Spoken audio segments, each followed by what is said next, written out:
Hey everybody, Mega Roller 31 here for FSI DFS. Going to be breaking down the 11-game slate for Monday, July 19th. It's actually a beautiful day here where I'm in Pennsylvania. I think the temperatures in the 70s. Nice to have the windows open last night, not having too much humidity.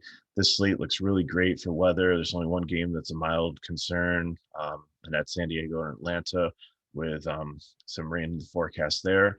There's a doubleheader today, but it's not affecting the slate, so it just looks like it's going to be a really nice slate to play. There's not a ton of pitching options that everybody's going to be gravitating towards.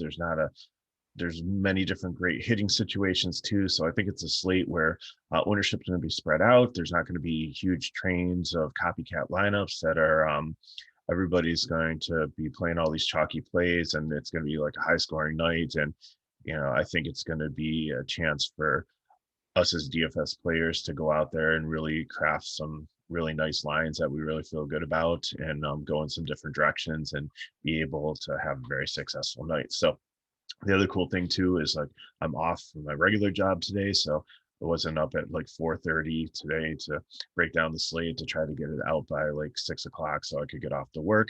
I actually took some time to build some different lines. That's why DK's up for you here.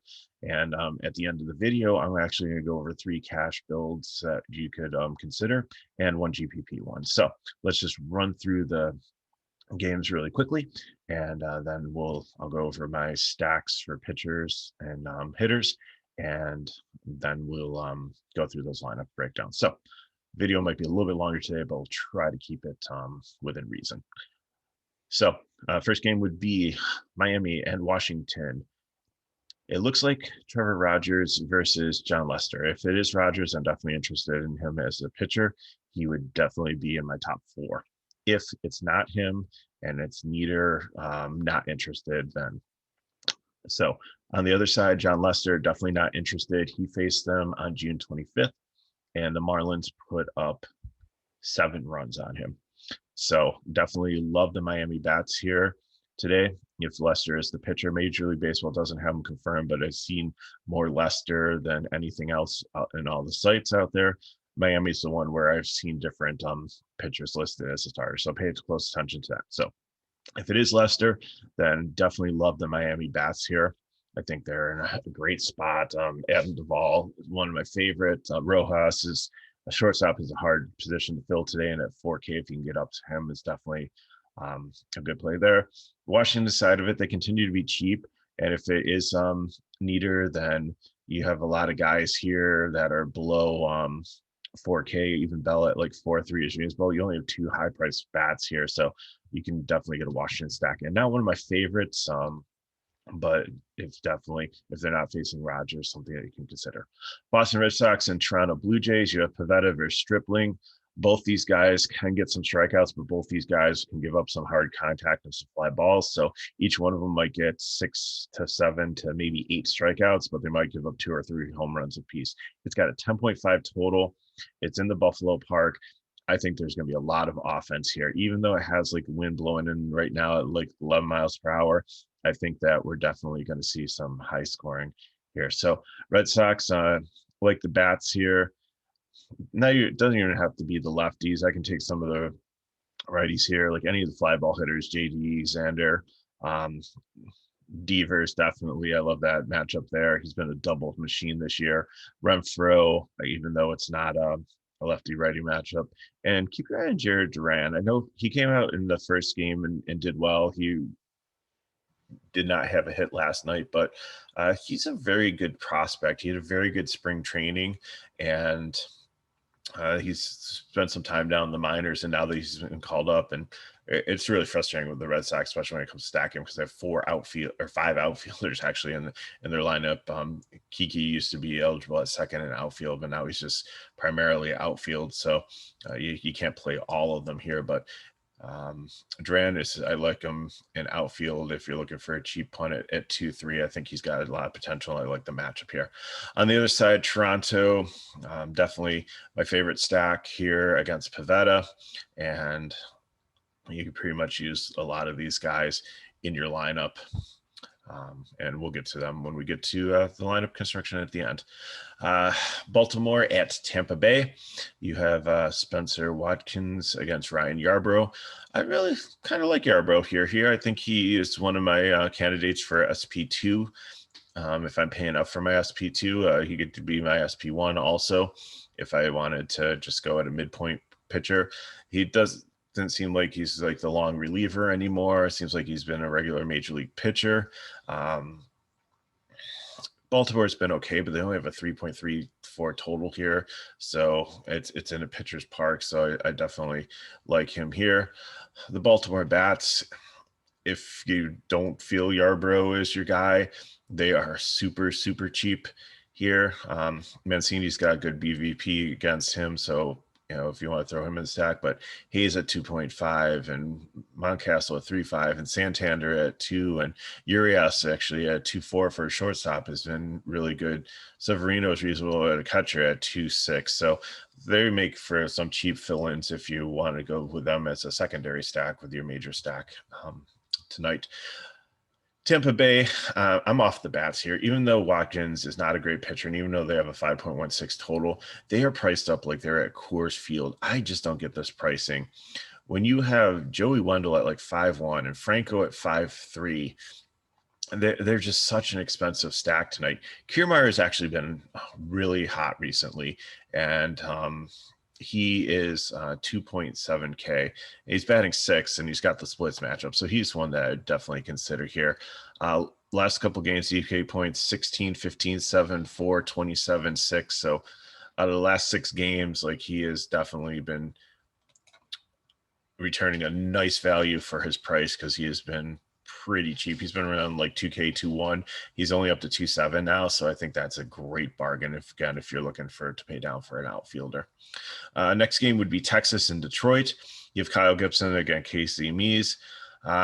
Gibson, I definitely like here. I know Detroit hasn't been striking out as much and they've been doing much better recently, but I would definitely take Gibson. I think he's going to be my SP1 tonight. The other 2 guys that are optioned, one of them has weather and the other one is a little bit high priced and the matchup isn't great. So I think Gibson's where I'm going to take as my SP1. And I think even without the strikeouts, I think he can have a decent game here. It's not a high total for Detroit. It's only 4.25. So I'm not looking for dominance, but I'm looking for somebody to make value at 9K for me and be able to get in the bats and everything else that I'm looking for. Mize, he has been good this season, but they are starting to cap his pitches and his innings. So I don't know how far he goes in this game. Like Texas is definitely a good matchup for him, but he might only get 3 or 4 innings. And at 0.6, it's worth the risk in a GPP or a tournament, but I definitely not somebody I'm looking for at cash. As for bats, I think you can take some Texas bats if you want to, especially, if Mize isn't going very long and they get the Detroit bullpen. Brock Holt leading off if he does lead off, his splits matchup at 2.7 is decent. And the rest of these guys, Gallo, he's on tear before the All-Star break. So, Texas, I think there's some pieces here. I don't think they're like a stack that I'm considering, and they're not in my top 12 stacks that I have here, but I definitely some players in play. Detroit, not really interested in against Gibson. You have New York Mets against the Cincinnati Reds in the Great American Small Park. You have Jared Eichhoff against Vladimir Gutierrez. I'm not interested in either one of these pitchers. Even though Eichhoff is 5K, I don't know how long he's going to go. Plus, against the Cincinnati offense, they have a 5.42 total. Not interested there. I do love both sides for bats, especially Mets. They're my favorite GPP stack. I think they the pricing on them isn't bad. They stack up really nicely.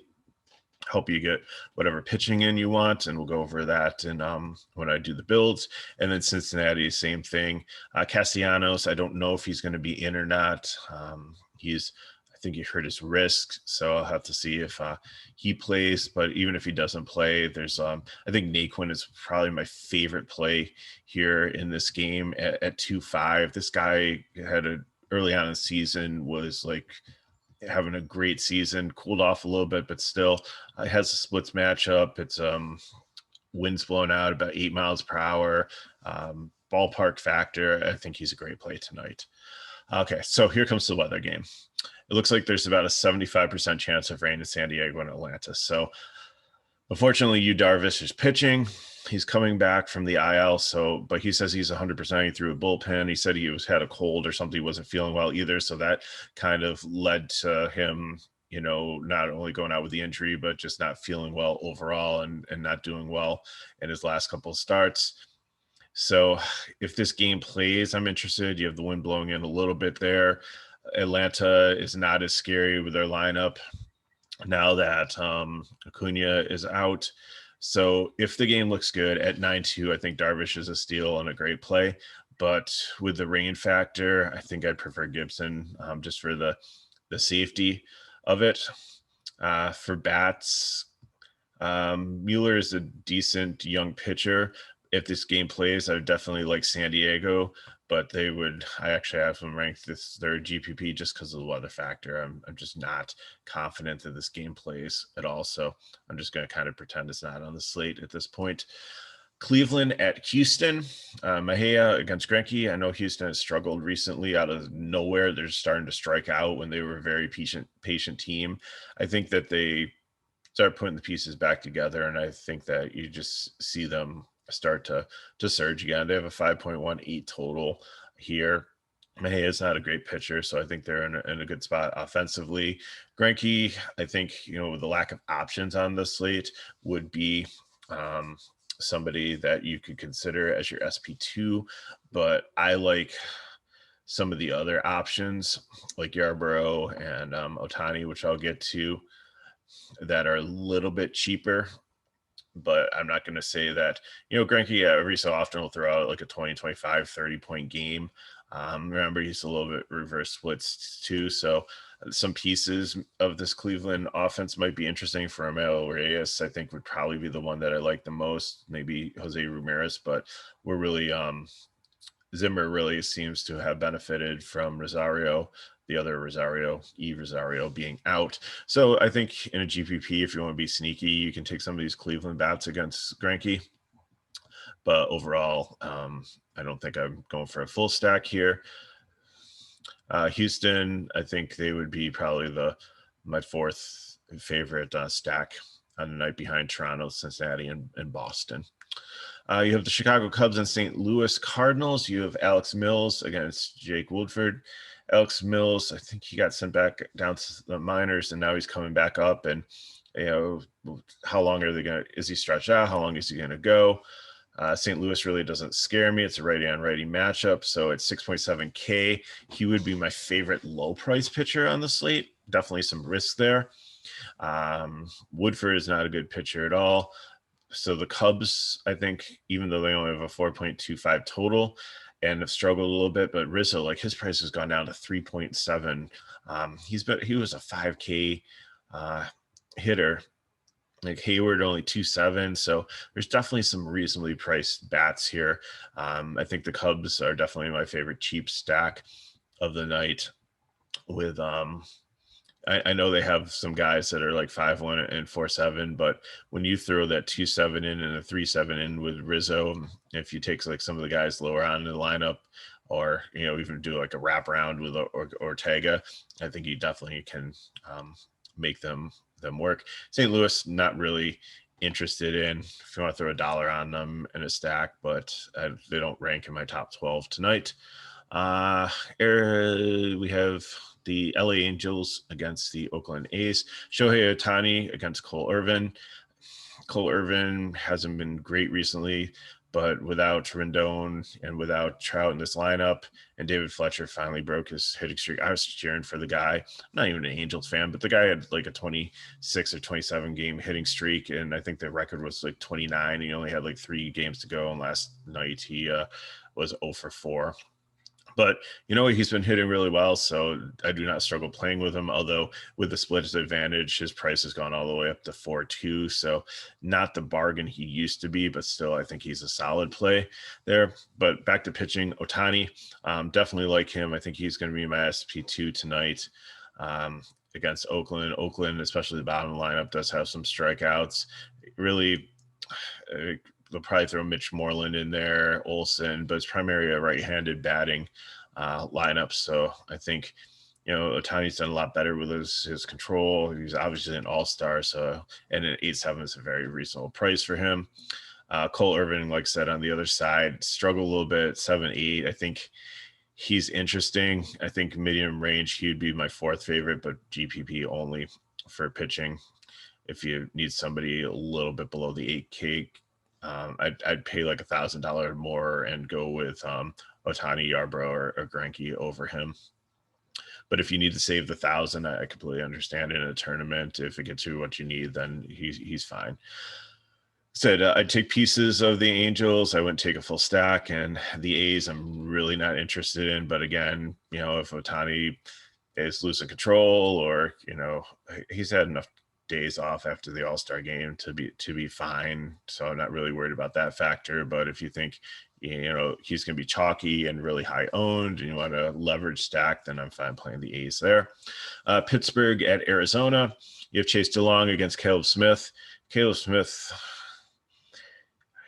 he just hasn't been as good in Arizona as he was when he was in Miami. But I think against this Pittsburgh team, who, I've stacked again, I've taken pitchers against marginal pitchers against before, and Pittsburgh that day has actually come to life and actually scored runs. But if you look at the mostly on the season, this Pittsburgh team isn't great. So I think if you want to take a chance on Caleb Smith, I'd rather take Mills from the Cubs, but I think he's in play here.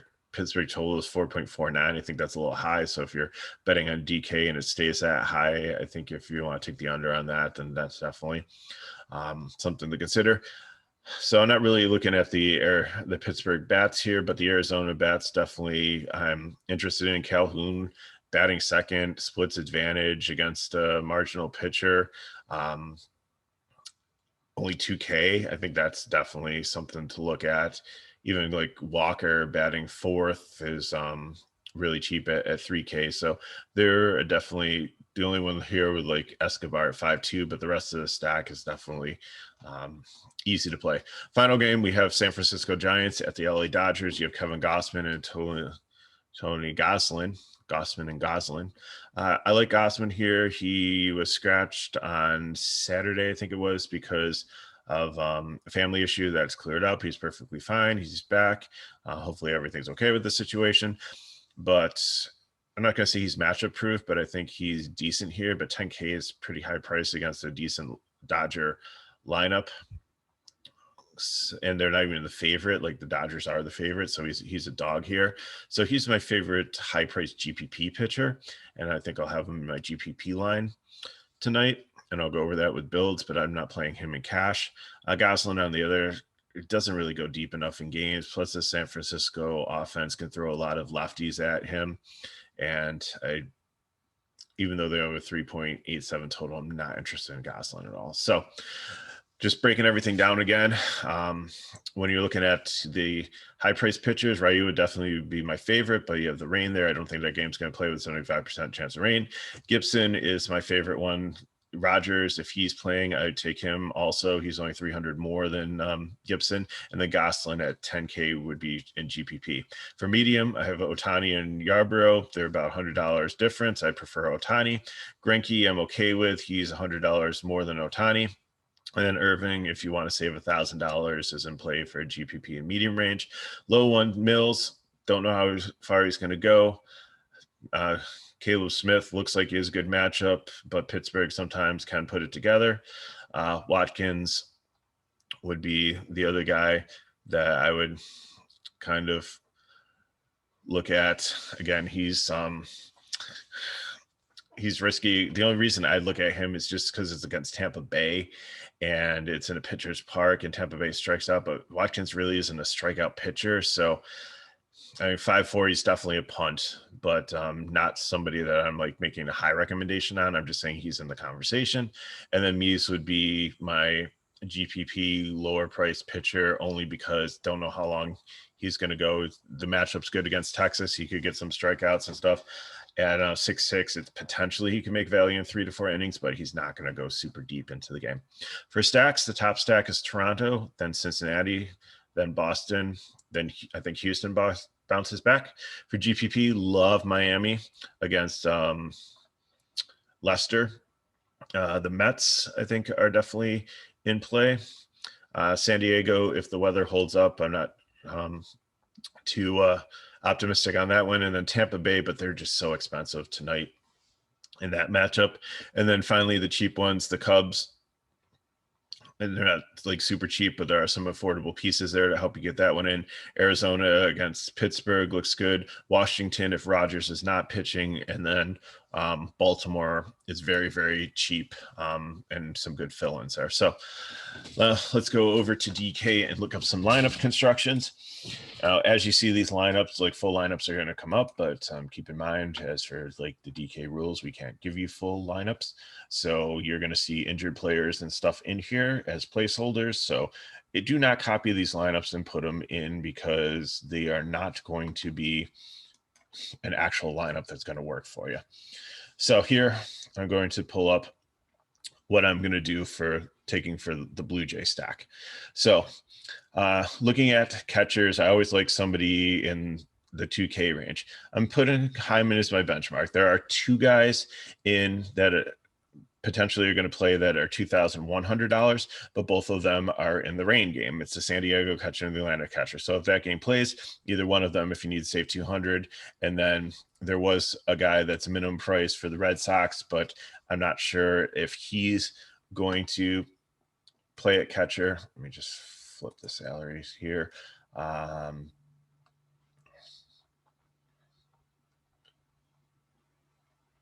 Yeah, I'm not positive that he's going to be in. So it could be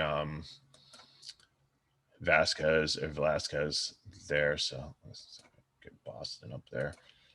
So yeah, he's slated, Plesky is slated to play, but they could, well, Vasquez is day-to-day, but if he's in, then that completely blows that because he's 3-1. So anyways, that's why I'm going to earmark my catcher at 2-3.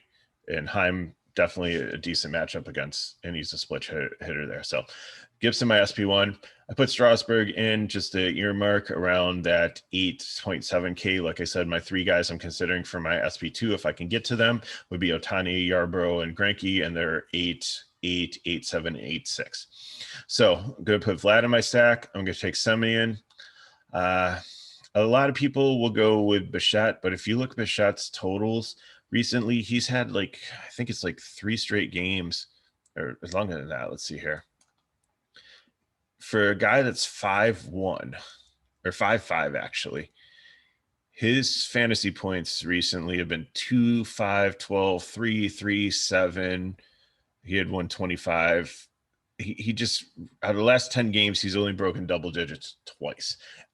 I can't do that. I'm not paying that much up for him in the stack.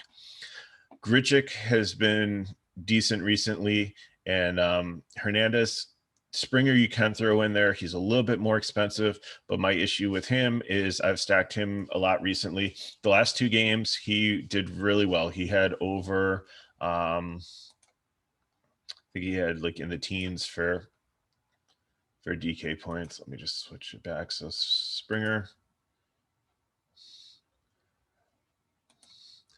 So last couple of games, he had 19 and 2, but look at all these bagels in between. It just does not have the consistency for me to want to pay him at that price. So when I'm stacking the Blue Jays, these are the guys I'm going to take. So that leaves me shortstop and outfield. Like I said, for shortstop, I can't get Rojas in here. He's the guy that I really like at 4K. It's too much. There are some options out there. Anyway, I think you're going to have about like 3, 6, 3, 7 left. Even if you go down all the way on catcher, even if you go all the way down, I don't think you can still get a 2K outfielder in here. But outfielder, there's lots of great options. You have Calhoun, you have Straw, you have Duran, who I talked about for the Red Sox. You have Santander, who's 2K for Baltimore.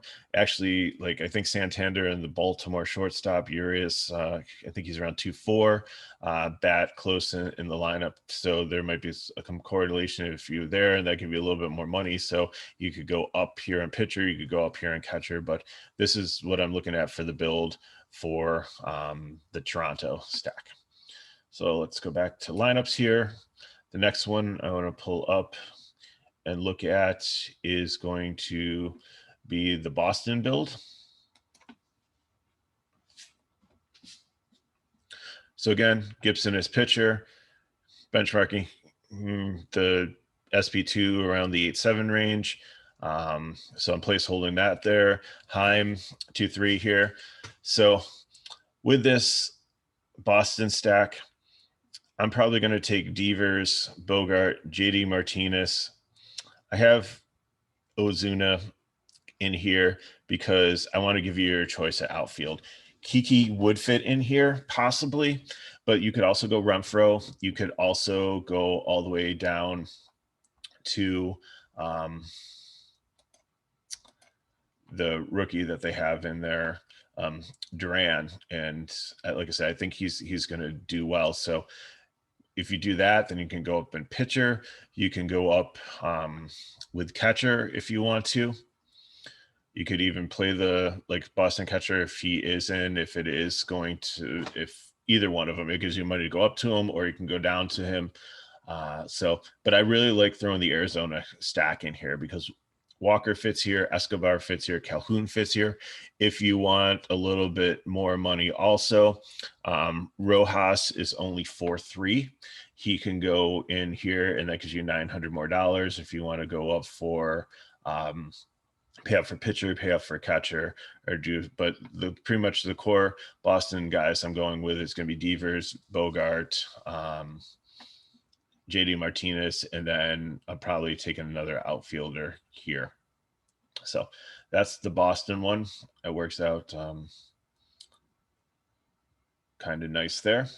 And then let's see here. The next one I said was Cincinnati's my next favorite stack. So let's look at the Cincinnati build, which is this one.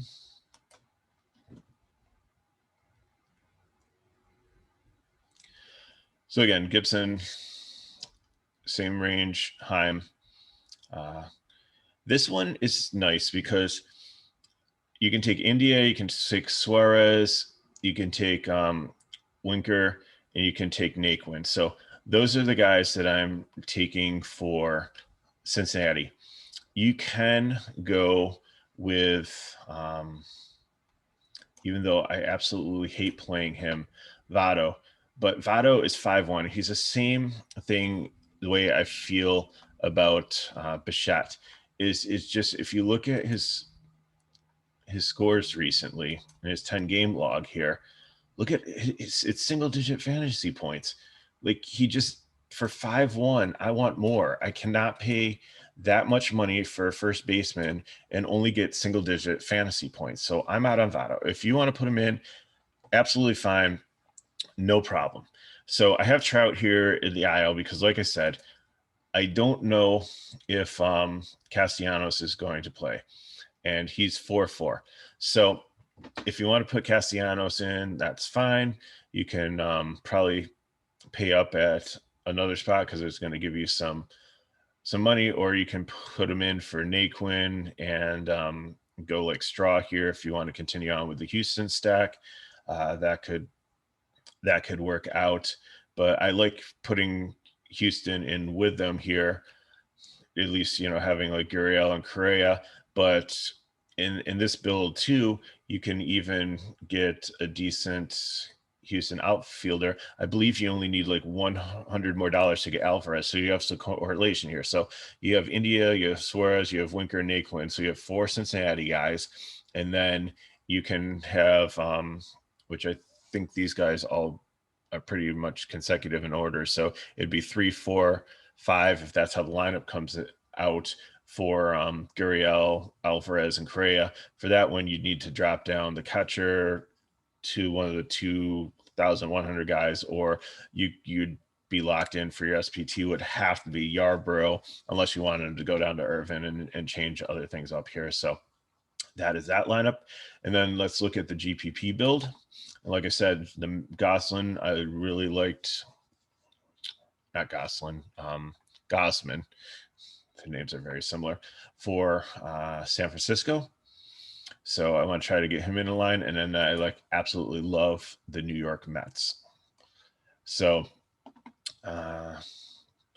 Goslin, I'm marking Cahill here because he's the range of like Mills and Smith and Meese if you want to use them as your SP2.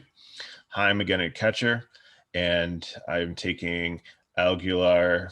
I'm going with a Marlins and a Mets stack here. So I'm taking McNeil, Davis, Nemo, and Smith, and I'm going with Duvall, Rojas, and Aguilar here for the Marlins. But if you want Pete Alonso, that's fine. So let's take him off at first base here. Let's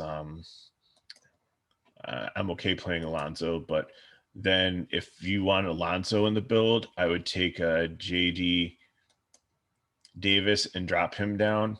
And actually, if you go back to all of them in this range, there's a lot of nice players in this range that you could throw in there with the money that you have left. I think you can get the Marlins third baseman in there. He bats Diaz at 2.5. He bats at the bottom of the order, but maybe against Lester being righty, maybe he'll move up, or maybe it'll be a wraparound thing. He did have 15 DK points against Lester last time that he pitched against them. So that's an option too. But then like with pitchers, you can do whatever you want to. You can play up for catcher. Tampa Bay is another one that I've mixed into some of these lines too. So I think the point is there's so many options tonight. It's a really nice slate. I'm really looking forward to it. I'm really looking forward to not to have to scramble with weather concerns. It's just the San Diego Atlanta game. I'm just really not touching that one. And, you know, I'm probably going to play about 20 different lines.